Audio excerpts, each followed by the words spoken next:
हम डिस्कस कर रहे थे कि कांस्टेंट ग्राफ कैसा होता है। तो देखो कांस्टेंट का ग्राफ ऑलवेज ऐसा होगा। देखो ये एक्स एक्सिस पे आपको कुछ गिवन होगा, वाई एक्सिस पे कुछ गिवन होगा, और ऐसा ग्राफ आप कभी भी देख लो तो ये एक कांस्टेंट का ग्राफ है। अब ये सब मैं क्या डिस्कस कर रहा हूँ, यूनिफॉर्म, नॉन यूनिफॉर्म, कांस्टेंट, ये सारी चीज़ें आपको धीरे धीरे क्लियर हो जाएंगी। कांस्टेंट का ग्राफ कुछ ऐसा होगा, बस आप इन तीनों पॉइंट को नोट करो एंड देन मैं आपको एक एक करके हर पॉइंट के बारे में आपको बताने जा रहा हूँ, ठीक है।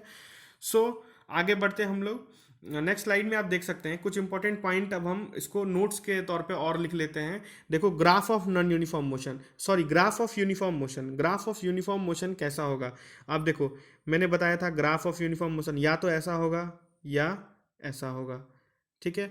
अब ये ऐसा ऐसा मतलब ये दो अलग अलग तरह के ग्राफ्स हैं। ये अलग अलग ग्राफ्स कब होंगे, किस केस में होंगे ऐसा, तो मैं आपको बताने जा रहा हूँ। देखो जब आपको मान लो ऐसा डिस्टेंस टाइम ग्राफ आपके सामने दिया हुआ है, डिस्टेंस टाइम ग्राफ, ठीक है। डिस्टेंस दिया हुआ है, डी दिया हुआ है वाई एक्सिस पे, टाइम दिया हुआ है एक्स एक्सिस पे। तो अगर आपको ग्राफ ऐसा दिया, देखो straight line passing through origin, ठीक है, तो आप कह सकते हैं कि इस केस में कि ये डिस्टेंस टाइम ग्राफ जो है, ये डिस्टेंस टाइम ग्राफ आपको एक यूनिफॉर्म स्पीड का ग्राफ शो कर रहा है। यूनिफॉर्म स्पीड, देखो मैंने बताया था, आपने ये स्ट्रेट लाइन देखकर समझा कि ये ग्राफ किस चीज का है, यूनिफॉर्म का है। लेकिन ये यहाँ पे यूनिफॉर्म क्या है, स्पीड है। आप देखो यूनिफॉर्म यहाँ पे क्या है, स्पीड है। क्यों स्पीड है, क्योंकि distance time graph always gives you speed. Distance time graph always आपको स्पीड बताता है, ठीक है। ध्यान से सुन लो इस बात को, डिस्टेंस टाइम ग्राफ ऑलवेज आपको स्पीड बताता है। इस पॉइंट को लिख लो आप, ठीक है। और देखो नेक्स्ट क्वेश्चन, नेक्स्ट जो पॉइंट हम डिस्कस करते हैं, मान लो वेलोसिटी टाइम ग्राफ दे दिया गया आपके सामने और ऐसा दे दिया गया, तो आप ऐसा स्ट्रेट लाइन देखते ही समझ गए कि what it is a uniform graph, एक यूनिफॉर्म ग्राफ है। लेकिन यहां पर क्या देखो, वेलोसिटी टाइम है, वाई एक्सिस पे है वेलोसिटी, एक्स एक्सिस पे है टाइम। तो यहाँ पे वेलोसिटी टाइम होने की वजह से ये किस चीज का ग्राफ है, वहां पे उस केस में यूनिफॉर्म स्पीड का ग्राफ था। इस केस में ये किस चीज का ग्राफ है, यूनिफॉर्म एक्सेलरेशन का ग्राफ है, यूनिफॉर्म एक्सेलरेशन।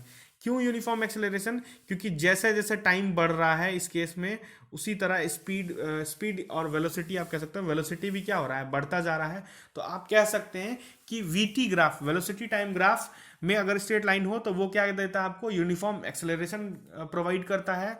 और अगर डिस्टेंस टाइम ग्राफ में अगर आपको यूनिफॉर्म ग्राफ दिया हो, तो यूनिफॉर्म अगर straight line passing through origin दिया हो, तो उस केस में आपको यूनिफॉर्म स्पीड के बारे में बताया जाता है। तो आई होप आपको समझ आया होगा कि मैं क्या बोल रहा था। यूनिफॉर्म ग्राफ कभी भी आपको straight line passing through origin हो, ठीक है। और एक वेलोसिटी टाइम ग्राफ का एक और कंडीशन है, देखो आप ये मैं दूसरा ग्राफ आपको बता रहा हूँ वेलोसिटी टाइम ग्राफ का। अगर ऐसा ग्राफ दिया हो, देखो ये वहां पर क्या था, straight line passing through origin था। यहाँ पर ओरिजिन से पास ना करके ये सम पॉइंट पे, ये मान लो ये पॉइंट को मैं पी मान लेता हूँ, पी पॉइंट से ये पास कर रहा है स्ट्रेट। तो आप कह सकते हैं कि ये ग्राफ भी वेलोसिटी टाइम ग्राफ का है और ये भी यूनिफॉर्म एक्सेलरेशन दिखा रहा है। But in this case u, initial velocity u is not equal to zero. देखो अब ये क्या है, ये थोड़ा इंपॉर्टेंट टर्म है, आप इसको समझो। वेलोसिटी टाइम ग्राफ में when u is not equal to zero, जब इनिशियल वेलोसिटी जीरो के इक्वल ना हो, यानी इनिशियल वेलोसिटी कुछ हो उसका, मान लो एक कार है आपके पास और उस कार की इनिशियल वेलोसिटी है 20 मीटर पर सेकेंड, और उस कार की इनिशियल वेलोसिटी 20 मीटर पर सेकेंड शुरू में थी, उसके बाद वो यूनिफॉर्म एक्सेलरेशन किया, तो उसका ग्राफ ऐसा बनेगा। देखो मान लो यहाँ पे पी पॉइंट पे हमने लिख दिया, यहाँ पे मैं इधर लिख देता हूँ, देखो आप पी पॉइंट पे हमने लिख दिया 20, ठीक है। 20 पी पॉइंट पे, ये पी पॉइंट पे मैंने लिखा है, यहाँ ग्राफ से आपको नहीं दिख रहा है बट आप समझ लो ये पी पॉइंट पे लिखा है 20। तो आप देखो शुरू में उसका इनिशियल स्पीड कितना था 20, उसके बाद वो यूनिफॉर्म एक्सेलरेशन कर रहा है। तो when initial velocity is not zero, उस केस में यूनिफॉर्म एक्सेलरेशन का ग्राफ ऐसा होगा, जब इनिशियल स्पीड जीरो नहीं होगा। और जब इनिशियल स्पीड जीरो होगा, देखो वेलोसिटी टाइम ग्राफ दिया हुआ है, और जब u इक्वल टू जीरो होगा, यानी इनिशियल स्पीड जीरो होगा, तो उसका ग्राफ ऐसा होगा। देखो straight line passing through origin, देखो शुरू में time t equal to zero पे वेलोसिटी भी क्या था, जीरो था। जैसे जैसे टाइम बढ़ता गया उसी तरह क्या हो गया, वेलोसिटी भी बढ़ता गया। तो आई होप आपको ये पॉइंट समझ आया होगा कि यूनिफॉर्म का ग्राफ कैसा होता है, ठीक है। Now graph of non uniform, next जो पॉइंट है आपके सामने, graph of non uniform motion. मैंने आपको बताया कि graph of non uniform motion कैसा होगा, या तो ऐसा होगा, देखो आप ये ऐसा, या तो, और दूसरा कैसा हो सकता था, ऐसा होगा, एंड अदर जो भी मैंने डिस्कस करा था आपसे अभी से पहले। सो वो सब ग्राफ नॉन यूनिफॉर्म मोशन के हैं। ठीक है, तो आपको ये पॉइंट भी समझ आया होगा आई होप। जो नेक्स्ट पॉइंट हम डिस्कस करने जा रहे हैं, ग्राफ ऑफ कांस्टेंट। मैंने आपको बताया ग्राफ ऑफ कांस्टेंट, जैसे यार मान लो ये डिस्टेंस दिया हुआ है, यहाँ पर टाइम दिया हुआ है, वाई एक्सिस पे है डी और एक्स एक्सिस पे है टाइम।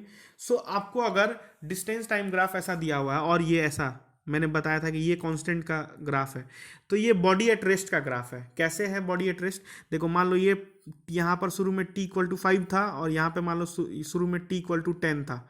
ठीक है, ये मैं फिर से बना देता हूँ, ये डिस्टेंस, ये टाइम, शुरू में यहाँ t इक्वल टू 5 है, यहाँ देखो यहाँ t इक्वल टू 10 है और ये ऐसा कुछ दिया हुआ है। तो ये कांस्टेंट का ग्राफ है। कैसे कांस्टेंट का ग्राफ है? आप देखो, जब टाइम 5 सेकेंड था, जब टाइम 5 सेकेंड था तो डिस्टेंस कितना था? देखो आप ऊपर आओ, वाई एक्सिस पे यहाँ पे आ गए हम, तो डिस्टेंस आपके पास मान लो यहाँ पे कुछ भी था, एक्स डिस्टेंस था। जब हम 10 सेकेंड पे जाते हैं, जैसे हम 10 सेकेंड टाइम बढ़ता है, फिर से हम डिस्टेंस नापने जाते हैं तो डिस्टेंस हमें यही मिलता है, यहीं पे मिलता है बार बार।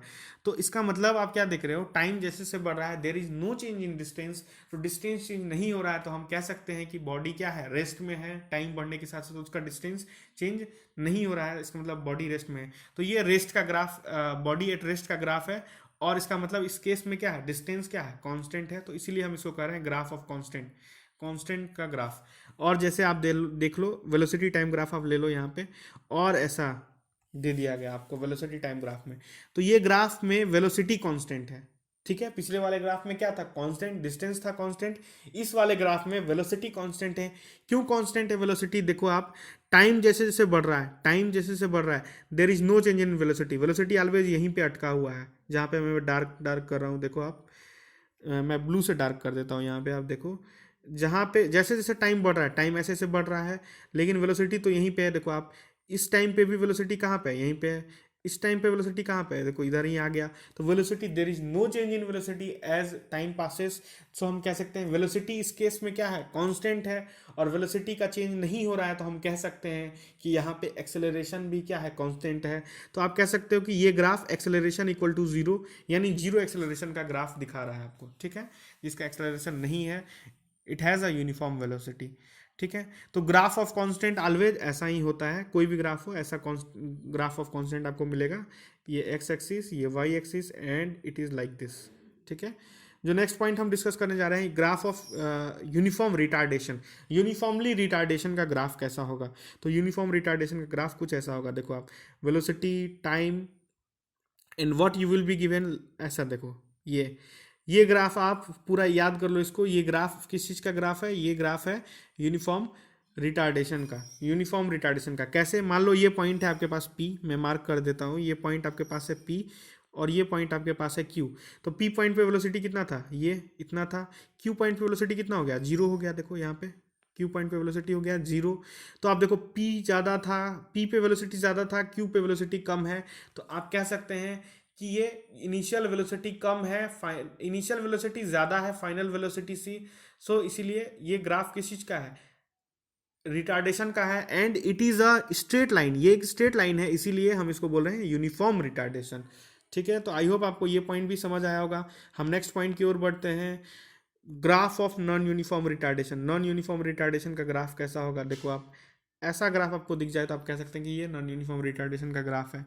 ठीक है, क्योंकि मान लो ये वेलोसिटी टाइम ग्राफ दिया हुआ है आपको। ठीक है, ये वेलोसिटी टाइम ग्राफ आपको दिया हुआ है और ऐसा कुछ ग्राफ दे दिया गया आपको। अब इसमें भी, इस केस में भी आप डिस्कस करके देख सकते हैं। ये मान लो इस पॉइंट को हमने मान लिया P, इस पॉइंट को मान लिया हमने Q। P पॉइंट पे वेलोसिटी कितना था? इतना था। Q पॉइंट पे वेलोसिटी कितना आ गया? देखो ये इतना आ गया, तो वेलोसिटी कम हो गया। शुरू में वेलोसिटी ज़्यादा था, बाद में वेलोसिटी कम है, तो आप कह सकते हैं कि ये नॉन यूनिफॉर्म रिटार्डेशन का ग्राफ है। सो आई होप आपको ये सारे कॉन्सेप्ट्स क्लियर होंगे। अब हम कंक्लूजन पे आते हैं। कंक्लूजन यही है कि यूनिफॉर्म का ग्राफ या तो ऐसा होगा और या तो ऐसा होगा। नॉन यूनिफॉर्म का ग्राफ कैसा होगा बताओ? मैंने बताया था ये ऐसे या ऐसे, या और अदर दो मैंने आपको शुरू में ही बताया था। और कांस्टेंट का ग्राफ ऑलवेज ऐसा। तो ये कंक्लूजन आपको मिल गया यहाँ पे। ये तीनों चारों पॉइंट आप नोट कर लो, एंड एक बार आप ज़रूर एस चांद का बुक, एटलीस्ट एस चांद का book graphical representation of motion, आप इसको ज़रूर एक बार पढ़ो ध्यान से। समझो, समझने का कोशिश करो। अभी इस वीडियो में हम इतना ही बता रहे हैं आपको ग्राफ के बारे में। नेक्स्ट वीडियो में हम ग्राफ के बारे में और भी बहुत सारा डिस्कशन करेंगे और उसके बाद हम कुछ ग्राफिकल क्वेश्चन सॉल्व करेंगे। So till then student, thank you and thank you for watching.